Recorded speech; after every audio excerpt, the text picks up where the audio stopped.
Hello, everybody. We are back again with another episode of Multiverse Comics Presents. I'm your host this evening, Mick Williams, owner of Multiverse Comics in Parkersburg, West Virginia. So last time we had an episode of Presents. It's been quite a while ago. We've done a lot of moving around in buildings and things and all kinds of stuff with the store that's kind of kept us a little busy and haven't been able to run podcasts and things in a few months at this point. But we're going to try to correct that and get back into it and give you guys some more content and information as it comes up and continue to talk about the state of the industry and where we are and what's going on and hopefully what we think we can do to maybe fix some of these problems. So hopefully there are some listeners out there that might be Diamond or CGC or conventions, artists, writers, creators of all kind. So, to give you guys just an idea, in case you missed the last one, which again was quite a while ago, and that's perfectly fine if you missed it. We'll catch you up because we're going to have a lot of the same kind of topics. Because I like to talk about where we are and where we're going and what's going on and what we see in the future comics and where we think that they might go. So, the last time I spoke to you guys about the comic book industry, I almost felt like a doomsayer, if you will, at some point, because, and I've said this multiple times, and I'm sure I'll say it 100 more times, I feel that the comic book world is in what I'm calling a Kryptonian state.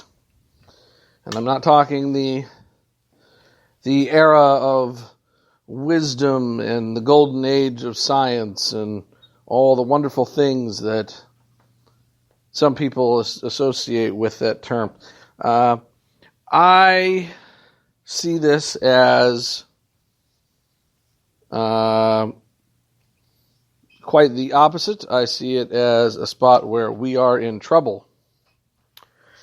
Our planet is about to blow, and no one is listening to us. So we may have to put our own little baby in a rocket and send him somewhere else to get him to survive. So let me talk about that real quick, just to explain the thought process in my head. Today, and every consecutive day hereafter, we lose comics. We lose comic shops. We lose creators. We lose artists. The titans of the industry are not getting any younger. In fact, none of us are getting any younger. And none of our reader base is getting any younger. I would say that the most likely scenario here, and I'm sure that other shop owners can speak to this as well, the vast majority of the people that come in to buy a comic book, and especially the regulars in your store, are of an average age of, say, 25 to 65. That average age increases every year. And I say increases doesn't mean it gets older. We don't gain new readership. We're not gaining new readership. We're not getting 14, 15, 13-year-olds like we had in the 40s, 50s, 60s. Comic books aren't written for kids today. There are a few that are all ages books or younger audience books or what DC likes to call young animal books or the IDW titles by Marvel that go after new readers of a younger age. The titles are out there. I'm not saying that kids aren't buying them. Every once in a while we do get some younger kids that come through. Are they regular customers? No. Do we see them more than once a quarter? Probably not. Are they reading the books? I don't know. Because when they come back in, I ask them about the books and what they read and what they liked about it. And most of the time, there's no real answer to that. It's more of I just like the character, because they don't remember what they read, or they just looked at the pictures and went on, and that was the end of it. Now, I found comics when I was pretty young. I was probably 4 or 5 years old, maybe 6 at the most. My grandparents bought me my first book. Excuse me. That way I would stay quiet in church. Little did they know they started an addiction. But my comic book addiction didn't really start until the early 90s.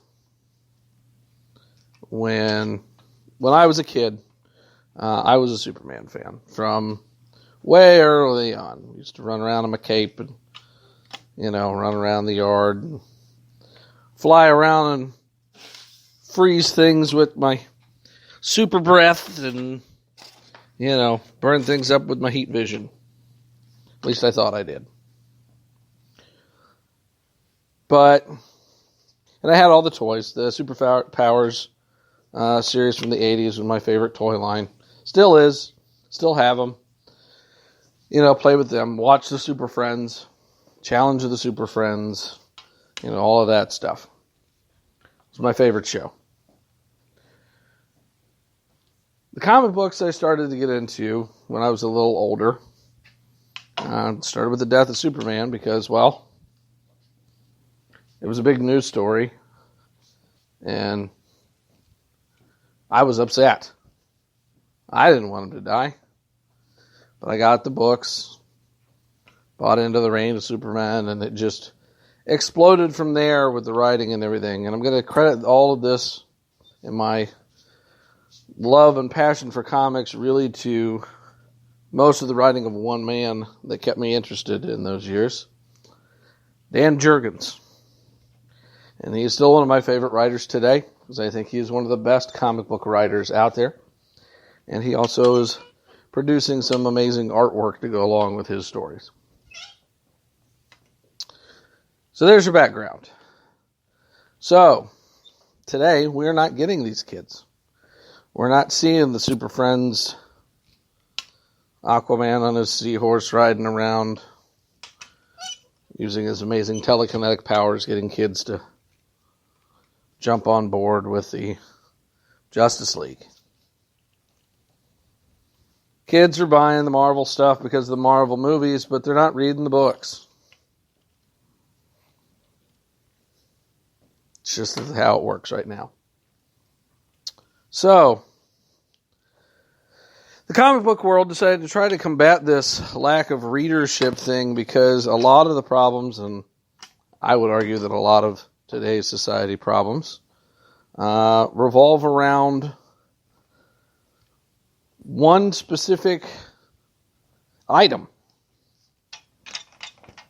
And you're probably listening to me on it right now. Your cell phone. The technology used to be able to connect to the internet and your cell phone have inadvertently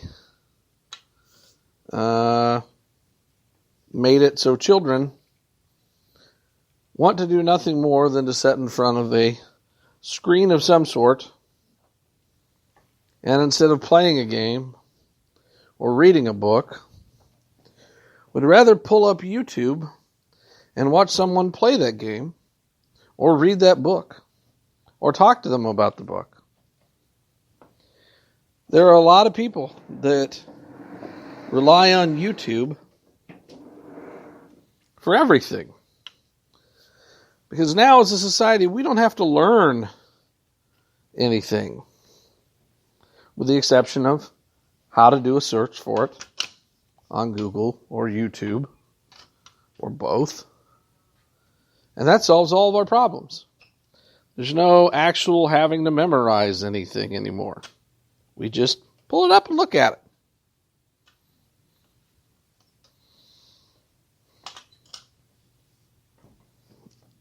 Kids start with these things at ridiculous ages. 5 and 6-year-olds are running around with cell phones. I'd say most of it was kind of used like what the TV was used when I was a kid. It's one of those babysitting options. It's, so the parent can get some free time and they don't have to pay attention to the kid, and the kid's sitting right there being good and being quiet and not doing anything. Well, I know the soothsayers were all, the TV's bad, and, seduction of the innocent, right? We go back to that in our comic book history. Comic books are bad for kids. Makes them do terrible things and makes them terrible people. Video games ruin people's lives. Television is terrible and a terrible influence on people. I never believed any of those arguments. I don't necessarily know that I don't believe those arguments today when it revolves around the internet and YouTube, even though they're not happening as much as what the arguments were for or during the time of seduction of the innocent, the creation of the comic books code, or the argument of TV or video games of how they're ruining society. I'm not going to go into a total full rant on this because this is not what you guys are here to listen about, but I'm just going to say Tide Pod. You're dumb enough to eat a Tide Pod.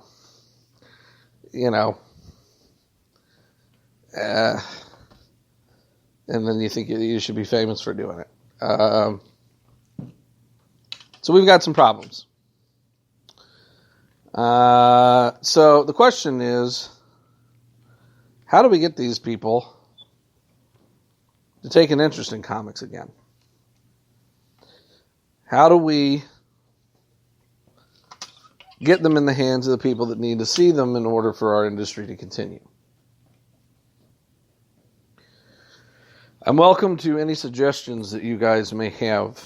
I'd love to hear anything. And if you decide that you want to have a discussion with me on it, I would love to bring you on the show and talk to you about it at your convenience.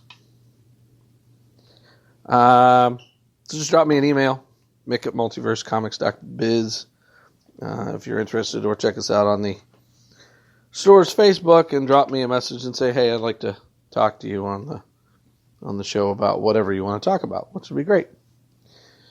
So, what are we going to do to save the comic book industry? Well, we know we have to get new readers. That's a no-brainer. We got to do that for sure. But how do we do that?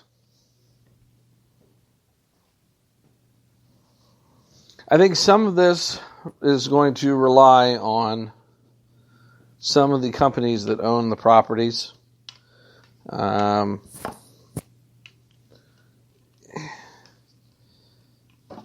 In some cases, some of them are going to have to create some content that is not terrible, that does not make people cringe or hate the property that they are trying to enjoy.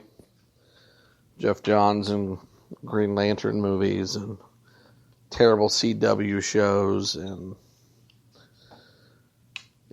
horrible Suicide Squad, Batman, Superman, Birds of Prey type movies.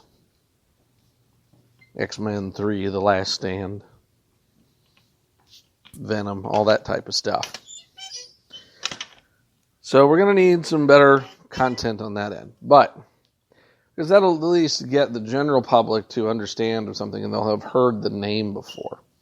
Which name recognition is pretty big, because everybody knows Superman and Batman and Spider-Man and Wonder Woman, and, those are the bigger properties. Now, Green Lantern and The Flash and, those things that show up on like CW or on Disney Channel or whatever, those are now gaining some popularity, which is good. Daredevil, Jessica Jones, Iron Fist, all that stuff. Even though a lot of people didn't like a lot of the stuff, I had a mixed bag on most of them. The awareness is good. I like where they're going with it. I wish some of the content was better, but that's another show. So, that might help the books. Right? It at least drives up the price of keys, which we've seen drastically at conventions and stores and all over. But the keys are going up. People are buying keys more now than they've ever bought before, right? How about the rest of that run? Nobody cares about this stuff. Are these people even reading these keys? Are they just buying them because they think they're worth money or they're going to be worth money later? Are you only buying graded books? If so, you're definitely not reading them.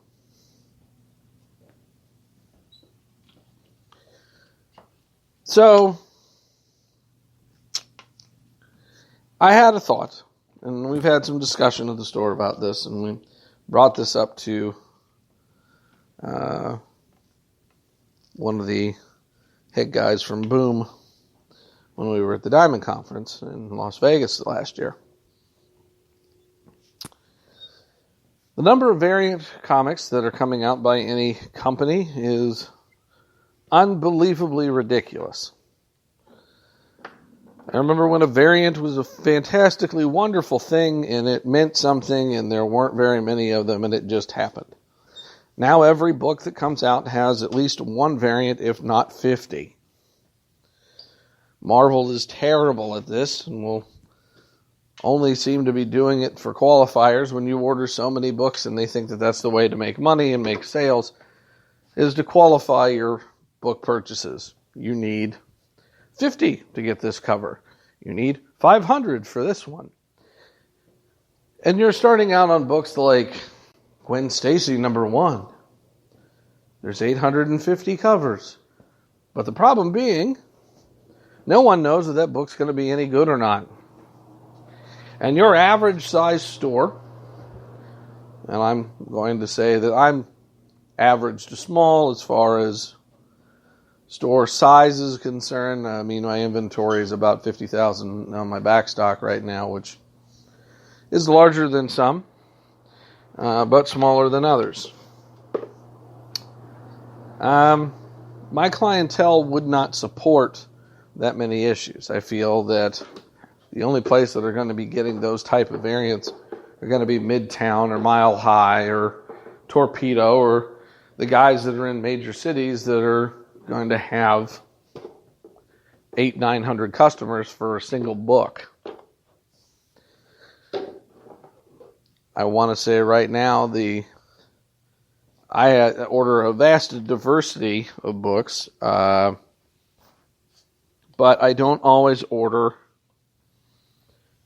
a quantity to which I qualify for variants based on the variety that I get and the variety of customers I service.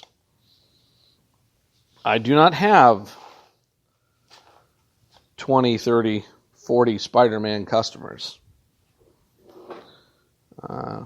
I have a few. If the variants are within 1 in 10 and 1 in 20, I can generally handle that type of thing. Give me a couple of extra for the shelf, but I'm not going to handle 1 in 100 and 1 in 500. It's just not going to happen. I don't know many shops that will, unless the shop is part of a chain of 2 or 3 or 4 stores, and combined together they do their order and it covers everything.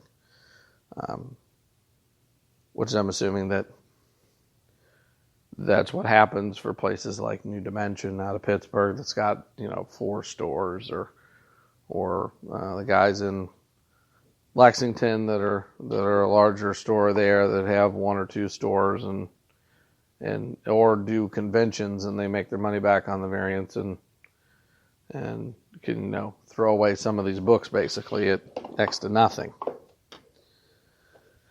So the variants are a problem.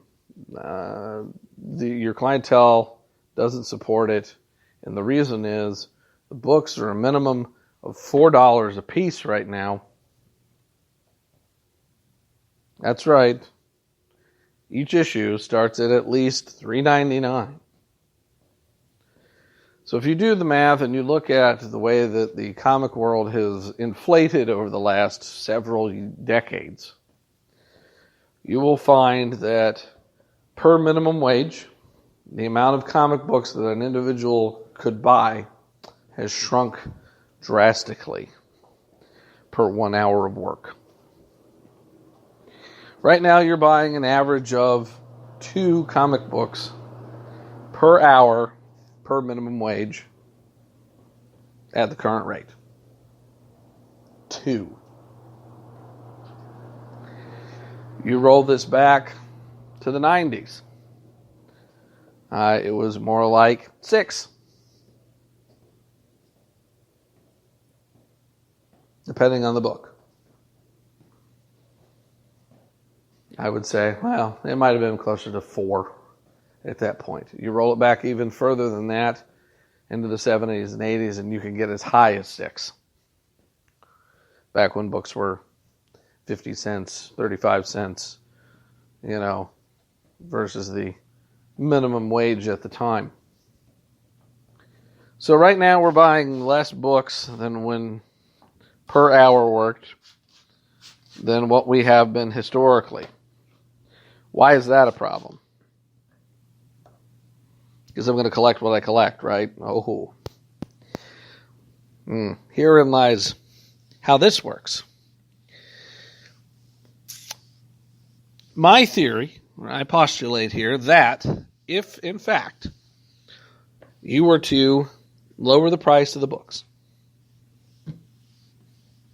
there is a company out there right now that is publishing books. They're using the old newsprint, which most comic fans prefer, not this new garbage that will last through a nuclear winter. You actually have to take care of it to preserve it, to make sure that it doesn't get damaged or deteriorate. So let's say Alterna Comics. Their books are $1.50. Cover price. $1.50. Same amount of content as a DC or Marvel or Image, but only $1.50. So, let's say that I have a budget. I'm a college student or high school student, and I have $10 in my pocket, and I know that the newest issue of, say, Spider-Man and The Flash are coming out this week, and those 2 books are going to run me $8 plus tax.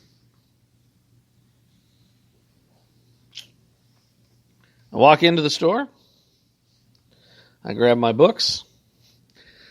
Like every other comic book shopper, I go ahead and look over the rest of the rack to see what's there. Oh, wow.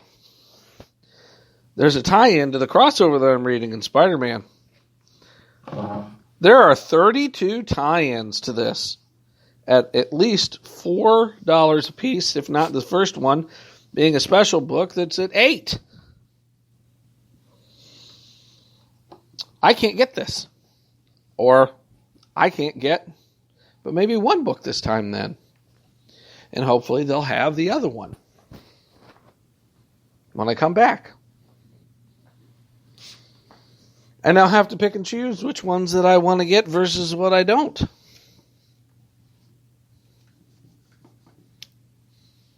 Now, if I'm an alternate customer, and I see that, and there are my 2 alternate books that I get when they come out, and I see there's a new series. Well, my 2 alternate books are going to be $3 in tax, and I've still got my $10. And there's another 2 new books out this month. Well, I'll go ahead and double up and get those extra 2 books.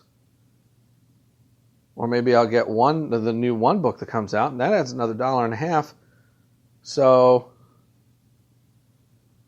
we're up to $4.50 now, right? Well, that gives me some extra money. Hey, I'll go ahead and buy this issue of Spider-Man that looks pretty cool too, even though it's $4. But, you know. Now, let's say DC and Marvel took the cue and went, well, let's try doing our books at $1.50, back on the old newsprint, and then we run my $10 theory again. Well, now I'm going to get the books that I want to get. You know what? The other ones are cheap enough that I'm willing to take a gamble and get some of these extra things that you guys are pushing out. So if I'm not wasting my money on a bunch of variants or trying to get to a bunch of variants, I'm more likely to get more issues of other titles that I don't normally pick up. Because let's face it, the average comic book person is an impulse buyer. You know, we see these covers and they're appealing to us and we visually get excited about them and we pick them up because they might be interesting and we go from there. If I don't have the extra money to do that impulse shopping, because my minimum wage job doesn't allow me to do so, then you don't get that extra sale. Now, this is just my theory, of course, but I feel that after talking to a lot of people, if this were the case, that they would buy a lot more books if each individual book was significantly cheaper. Even if we moved them down to $2 a piece, I think that we would see a major change in the sale amount of the different titles.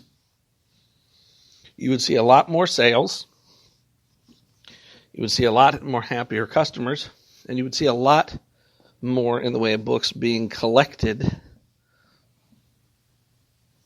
Now, here's what I know what you're going to say.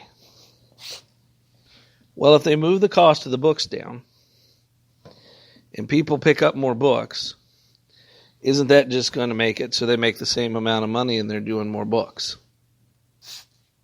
No.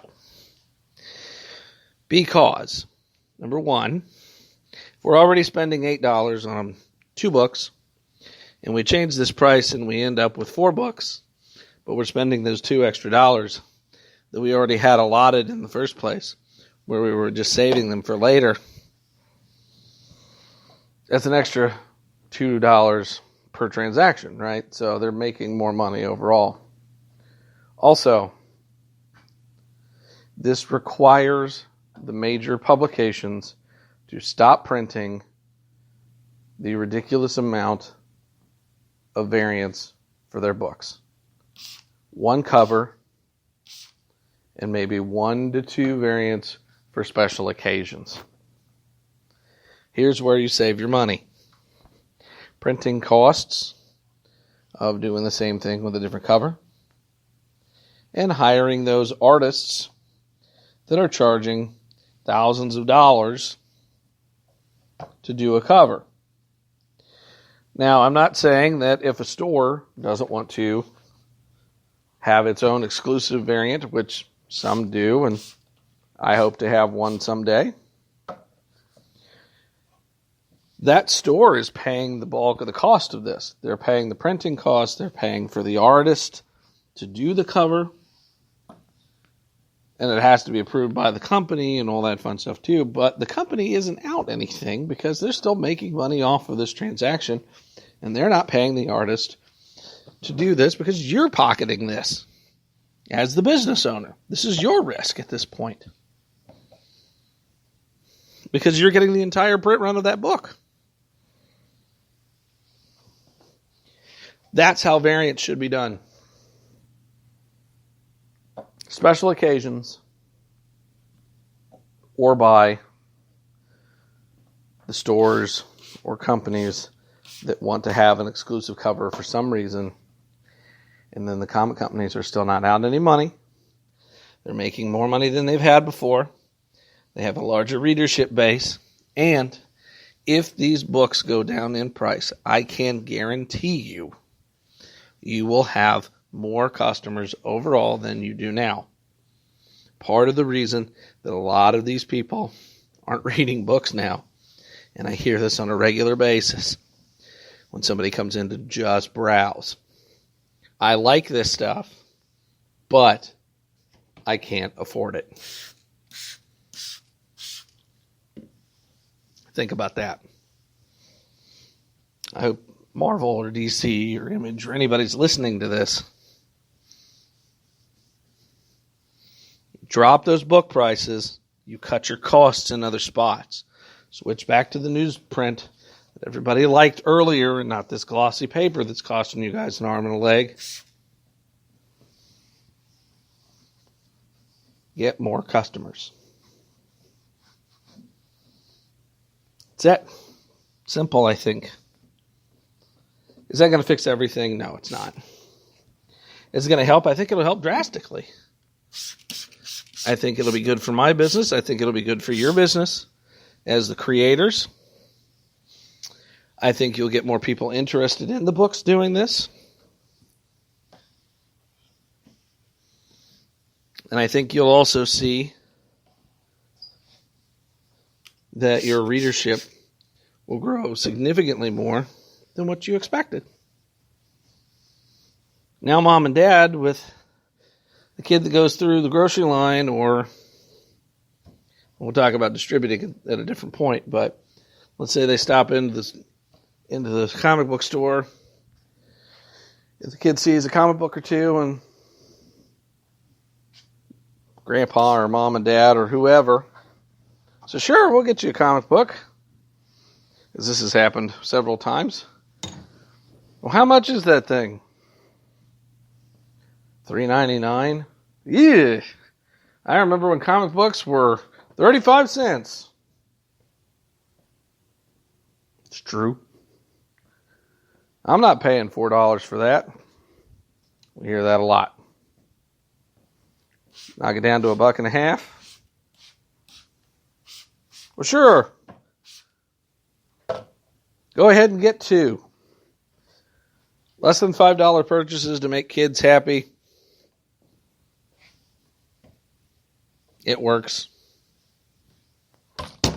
It's not always about how much the item costs when you get that gratification out of them. And this would be a cheap way, in a way to get them to read books. Let me say that again. A way to read books. Don't ever complain at your children for reading comic books. They are still reading. And everybody could stand to read a little bit more.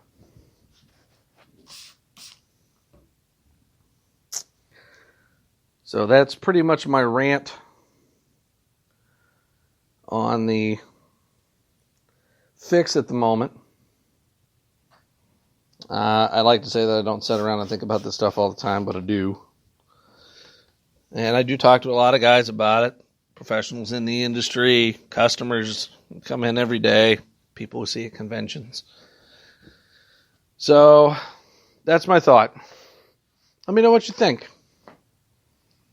You know, drop us a message on Facebook, send us an email, mick@multiversecomics.biz, or check us out on the Facebook, where you can see all the stuff that we do at the store and everything we post, and when we get new books in or rarities or anything of that nature, we post and like to tell you about it.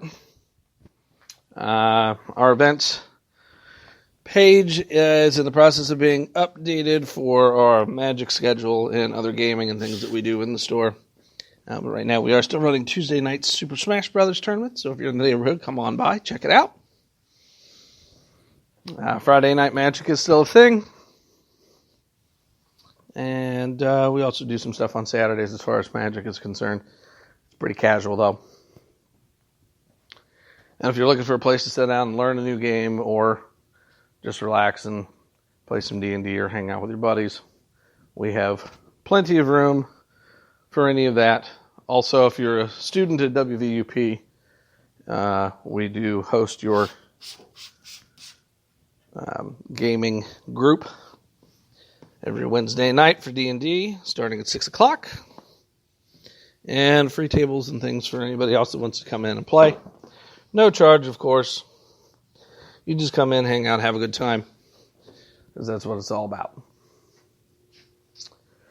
Well, I think that's going to be it for this evening. I've ranted and raved enough, I think.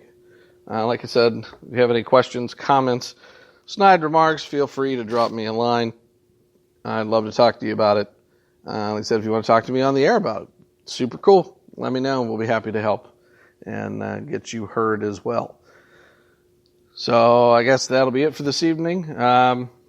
We will see you next time with maybe some other conversational pieces. And if there's something that you would like us to talk about or strikes your fancy, definitely, like I said, drop us a line and let us know. So we are going to bag and board this issue as well. Have a good evening.